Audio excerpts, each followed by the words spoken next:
in lecture 3, now we will discuss more about the addresses where the values are being stored in Python. And in the next part, we will discuss what are the variables that are used in Python and what are the scope of those variables.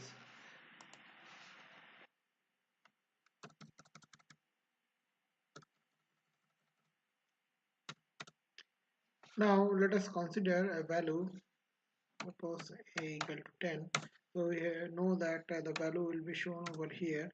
Now what should be the address of the value the 10 is stored? So that will be defined by either I can write as IDA, so it will show you the address, or you can write it as ID10. So that case also it will show you the same address.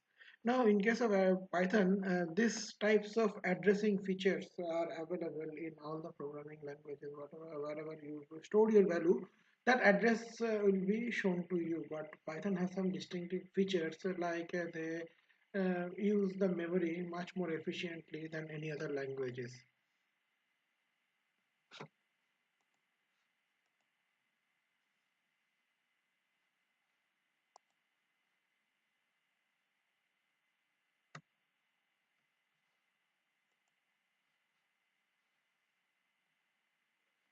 Now suppose if I store a 10 is stored in A. Suppose now I want to store the same value, that is the value of A, in B. So that case the 10 is again stored in B. Now B should be in some separate position and its address is to be different. But if I write ID of B to show its address, then you'll find out that it is the same address. So that means if I want to store the same values, so that instead of storing it in some different addresses, they will just pointing it to the same locations and the same values. So in this way, the Python uses the variable or the values very efficiently. Now, if I do the same thing for k, if I write k equal to 10, that case I have not shown that the value of a will be stored in b. Now I am storing the k, 10 in k. 10 may be in a different value, 10 may be values which is not associated with a or b. But what Python will do that it will be indicating the same positions where 10 earlier is stored with the index values with the variable name a and b. So if you write id of k, it will show you the same value as that of id of 10. Now if I now change the value of a equal to 9, that case it will change its position. If I write id of a, so it will be some different addresses which is not related with this address. So which is not related with this address. Now what will be the addresses of b then? Because b is storing the value of a. Look at this, that b is storing the same previous addresses where 10 is storing, because we have not written this value b equal to a. So if I write here over here b equal to a, then what it will do that now it will be assigned with a new address. It will be assigned with a new address. Now for the k again itself, if I write id for k, I know that the k value is the value of 10, which is a different value. Now hope you have understood that how the addresses of any variable is stored in an efficient manner in Python. Now we can see the type again. Suppose if I write what should be the variable type, what is the data type of the value I have stored over here. If I write type of a, it will show that it is an integer type. Or if I write type of b or k, suppose I am writing k, that case also it will show it's an integer type. Now if I store the value a equal to 3.14, so that case if I write type of a, sorry, type of a, show that it's the class, is a class float. So what, and then now let us see that what are the different classes uses, what are the different data types and for the variables are being used in case of Python. Python has a distinctive variables, that is non numeric, non-numeric list, tuple, set, string, range, and dictionary. Already, you may remember that we have already discussed that what is tuple, what is set, and what is list, and what are the difference between list, tuple, and set, and what is the application area of list, tuple, and set. Now let us discuss as none. What is none? If you declare one variable, suppose a, and I have not put any value. Suppose if I write, suppose a is already has been put given one value. Now in this case, if I write only p or type of p, so as p is not defined, so it will be shown that this value is a non-variable. Now in case of numeric, what are the numeric data types are there? Integer is one numeric data type, float and complex and bool. Now let us discuss about what is integer. Integer is already defined, and float is also is shown, which will store the floating point values. Now what about the complex values? Complex is a data type which is not available in case of C. So it will complex data type will store the real plus imaginary value. That means the value format is value format is a plus bj, where j is the a is the real part, this part is the real part, and this part is the imaginary part. And what is the value of j? Value of j is equal to the root square of -1. So in this way the value will be shown. Suppose if I write the values like this, and we have to write it as a complex. Suppose I know what is the value of a. Value of a equal to 3.14, right? And what is the value of b? Value of b equal to 9. Now if I take another value c, and if I write c equal to complex b comma a, and as we know that b is the real part and a is the imaginary part, now what it will do that if you type c, it will show that the value is 9 plus 3.14j, and j is the numeric part. So in this way the value will be stored. Not only that, if I want to see the type of C, it will show you that it's a of class complex. So in this way you can store the complex values also. Now what about the bool? The bool will store the boolean values only. Suppose here my value is b equal to 9 and a equal to, I think, 3.14. Now if I write like this, b less than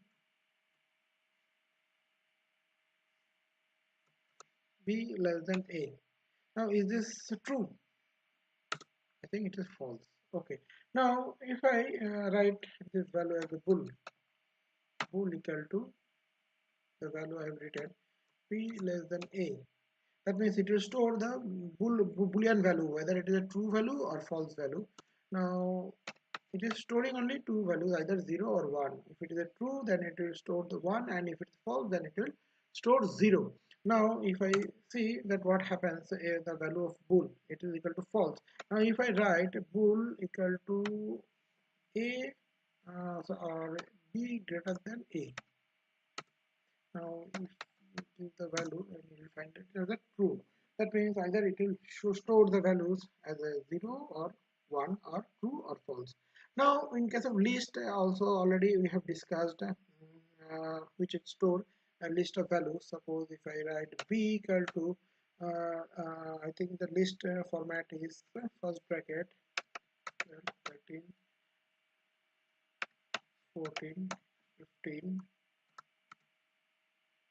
b. If I store, then it will show you the list values.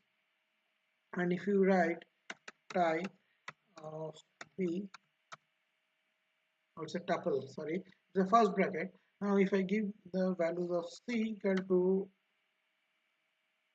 in third bracket, 12, 54, 36, 78. Now if I write type of c, it will show you that it's the list value. And for set, for the tuple, we have to give the first bracket, and for the type of list, we have to give the third bracket, and for the set we have to give the second bracket. Now for D, if I store the same values, suppose 12, 54, then 36, and then 78. Now if I want to know what is the type of D, will store you the same. And already we have discussed that what is the difference between tuple, set, and list. We are not going to discuss it again. Now let us go to what is the range data type. Range data type will give you the range of values. It will show you the range of values. Suppose if I write range of size 20. Now it will show you that the range values will start from 0 to 20, and it will store and it will show on you only the 20 values. Then how to display these 20 values? Just write list, then range, and give you a range that is 20, and it is showing some error, and let us see that, oh sorry, I have written the range wrong. That means one space has come. So let us remove that space. Now it is showing you the entire list.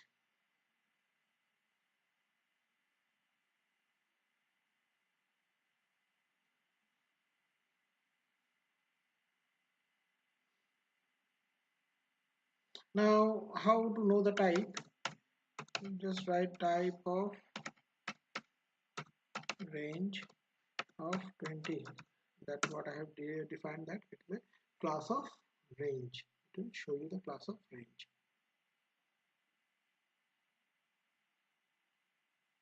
Now next is the interesting part, that is the dictionary. Dictionary, what is dictionary?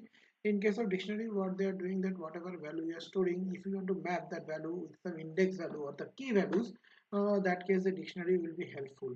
Suppose I want to store that my name is Sajal and I am from the CSC department, another person is from the other department. That means department, if I consider this is the value, and which will be mapped with some key value, that is Sajal or some other persons. So that case we can use that keyword, that dictionary. So how to store these values? Suppose I am considering variable D, and with this variable is of type dictionary, and we can store the values like this. Sajal Shah, suppose, is the HOD of CSC. So CSC is the value, and Sajal Shah is the key. Now suppose another I am giving Prashant Gautam. He is the HOD of chemistry. Then Swati Barua is the HOD of physics. Then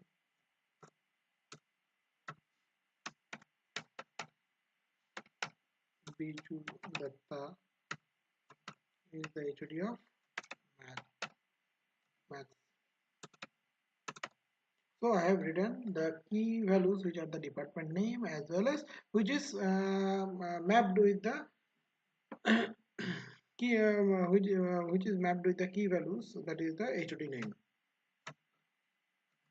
Now my bracket is closed.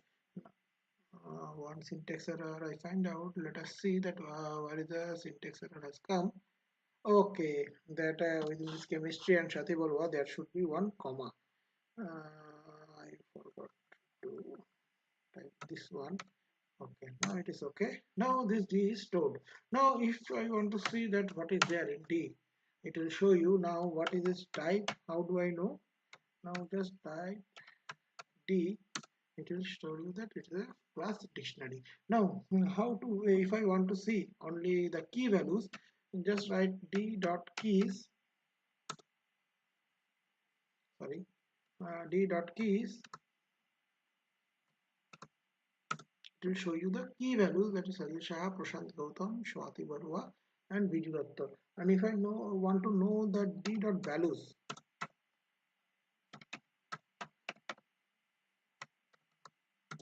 so it will show you the values CSC, chemistry, physics, and maths.